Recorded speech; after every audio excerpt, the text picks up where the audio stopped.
लक्ष्मण हाके यांच्या आपण पाहतोय आंदोलन स्थळी इथे मराठा बांधव हे जमलेले होते आणि इथे आता काहीशी घोषणाबाजी सुरू करण्यात आलेली आहे।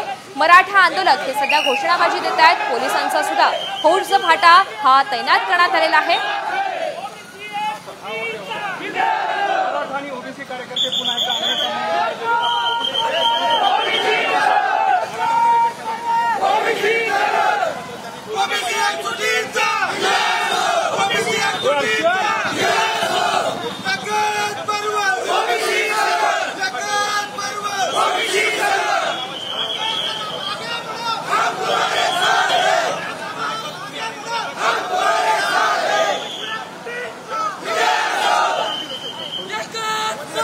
अधिकची माहिती आपल्याला प्रतिनिधी अक्षय शिंदे देत आहेत। अक्षय, आपण पाहतोय कालच्या घटनेनंतर काहीसा तणाव हा निर्माण झालेला होता, मात्र आजही अशीच काहीशी परिस्थिती आहे।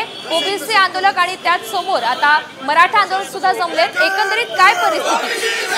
खरं तर आपण जर पाहिलं तर ही जी परिस्थिती आहे वडीगोद्री फाटा येथे उद्भवलेली आहे। मराठा आंदोलक जे आहे ते मनोज जरांगे यांना पाठिंबा देण्यासाठी गेवराईकडनं एक रॅली जी आहे ती वडीगोद्री फाट्यावरून अंतरवली साठीकडे जात असताना दोन्ही बाजूने जोरदार घोषणाबाजी झालेली आहे। ओबीसी आंदोलक आणि मराठा आंदोलक रात्री एकदा समोर आलेले होते आणि आता पुन्हा एकदा याच ठिकाणी मराठा आणि ओबीसी आंदोलक समोर आलेले आणि जोरदार घोषणाबाजी या ठिकाणी झालेली। मात्र आपण जर पाहिलं तर पोलिसांचा तगडा बंदोबस्त या ठिकाणी तैनात करण्यात आलेला आहे। निश्चित अक्षय, धन्यवाद सविस्तर माहितीबद्दल।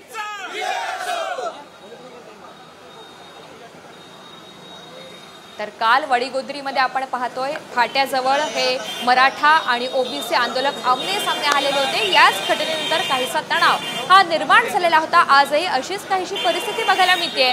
वडीगोद्रीमध्ये ओबीसी आंदोलक चांगलेच आक्रमक झालेले आहेत, तर दुसऱ्या बाजूने मराठा आंदोलक हे जरांगे यांच्या समर्थनार्थ रॅली काढत जात असतानाच त्यांच्या विरोधात जोरदार घोषणाबाजी झाली आणि आता दोन्ही गटाचे हे कार्यकर्ते एकमेकांच्या समोर आल्यामुळे काहीसा तणाव निर्माण झालाय।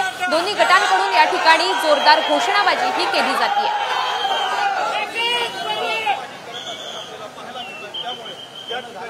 वडीगोद्रीमध्ये आपण पाहतोय मराठा आणि ओबीसी आंदोलक आमने सामने आल्याचं चित्र या ठिकाणी घडलेलं आहे आणि दोन्ही कार्यकर्त्यांकडून जोरदार घोषणाबाजी सुरू करण्यात आली आहे।